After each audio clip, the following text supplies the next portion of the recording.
കോഴിക്കോട് പന്തിരങ്കാവിൽ ബാറിൽ യുവാവിനെ കുത്തിപ്പരിക്കേൽപ്പിച്ച പ്രതികൾ പിടിയിൽ. ബാർ ജീവനക്കാരായ കൊല്ലം സ്വദേശി റോമിയോ, പാലക്കാട് സ്വദേശി ഷിജു എന്നിവരാണ് പിടിയിലായത്. അനീഷ് ദേവസ്യ കോഴിക്കോട് ചെയ്തു. അനീഷ് പറയൂ. കോഴിക്കോട് പന്തിരങ്കാല ബാറിൽ യുവാവിനെ കുത്തിപ്പരിക്കേൽപ്പിച്ച സംഭവത്തിൽ ഒളിവിൽ കഴിഞ്ഞ 2 ബാർ ജീവനക്കാരെയാണ് ഇപ്പോൾ പോലീസ് പിടികൂടിയിരിക്കുന്നത്. ഈ കൊല്ലം സ്വദേശിയായ റോമിയോ, പാലക്കാട് സ്വദേശി ഷിജു എന്നിവരാണ് പോലീസ് കസ്റ്റഡിയിലെടുത്തിരിക്കുന്നത്. ഈ പന്തിരങ്കാവ് സ്വദേശിയായ ആദർശനാണ് കുത്തേറ്റത്. ഈ കേസിലെ പ്രധാന പ്രതിയായ റോമിയോയെ കണ്ണൂരിൽ നിന്നും ഈ കൂട്ടുപ്രതി ഷിജുവിനെ പാലക്കാട് നിന്നുമാണ് പിടികൂടിയത്. ഈ കഴിഞ്ഞ തിങ്കളാഴ്ച രാത്രി 11 മണിക്കാണ് ഈ സംഭവം ഉണ്ടാകുന്നത്.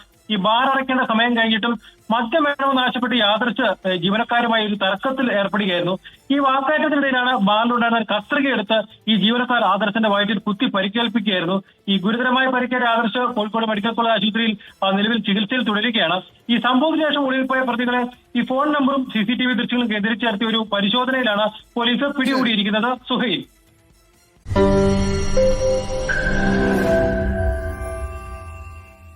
ലോകത്തെവിടെയായാലും ഏത് സമയത്തും 24 വാർത്തകളും ഓഗ്മെന്റഡ് റിയാലിറ്റി പാക്കേജുകളും എക്സ്പ്ലെയിനറുകളും വിശദമായി കാണാൻ ഞങ്ങളുടെ YouTube ചാനൽ നിങ്ങൾക്ക് സബ്സ്ക്രൈബ് ചെയ്യാം.